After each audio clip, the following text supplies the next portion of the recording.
I think that Blair White has become the transgendered Chris Hansen. And some of y'all don't like it the way that I now spit like MC2 dolls on the holier than thou kick. Smack your face for your blasphemous ways, and everybody they quote me like the latest catchphrase. I'm on a mission that goes beyond material, so eat this killer series, serial killer cereal.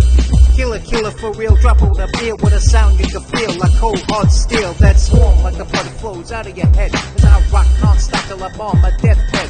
And I can swap out a catalytic converter with a few hand tools, but I can never be murdered. Spit the rapid fire like around the shells. I got the lyrical skills that sends the devil to hell. So don't disrespect what you can't understand, cause I can still scorch your brain in the palm of my hand. Stupid. Another horse came out, a fiery red one. Its rider was given the power to take peace from the earth and to make men slay children. To him was given a large sword.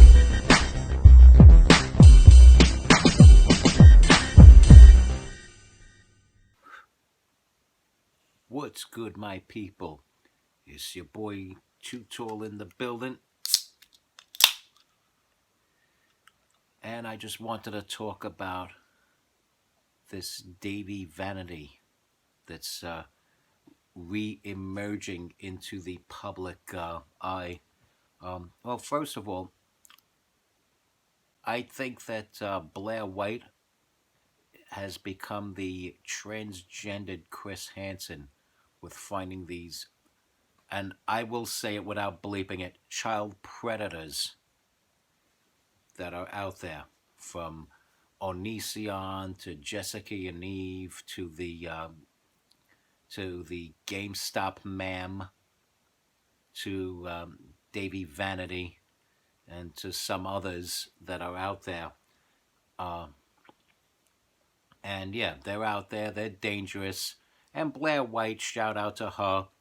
She's exposing them, even though she blocked me on Instagram for no apparent reason.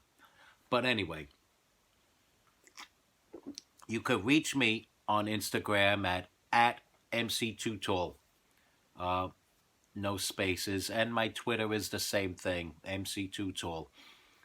But anyway, getting back to this this Dahvie Vanity. Yeah, he's a creep. He's a molester out there, and he got his start through MySpace. He's one of those artists that found fame through MySpace, and I'm not gonna knock it. Jeffree Star has done it. Tila Tequila has done it, and you're looking at somebody else who's also done it. And I have the platform that I have greatly because of MySpace. And I have a lot of fans who followed me over from MySpace to Facebook to Twitter to Vampire Freaks to here on YouTube. And I have fans all over the country because of it, overseas because of it. And it's a wonderful thing, and I do attribute a lot of that to MySpace. But some people have used it to take advantage of children, one of whom is Blood on the Dance Floor founding member Dahvie Vanity. And he's trying to make a comeback, and it needs to be put to a stop. And that's all I got to say about that, okay? This is Billy. This is Billy the Cat. This is MC2Tall. Respect God. Watch out for the Illuminati. Listen to my music. Follow my ways. Stay strong. Keep kicking that slang. Oh, and don't forget to subscribe, okay? Bye.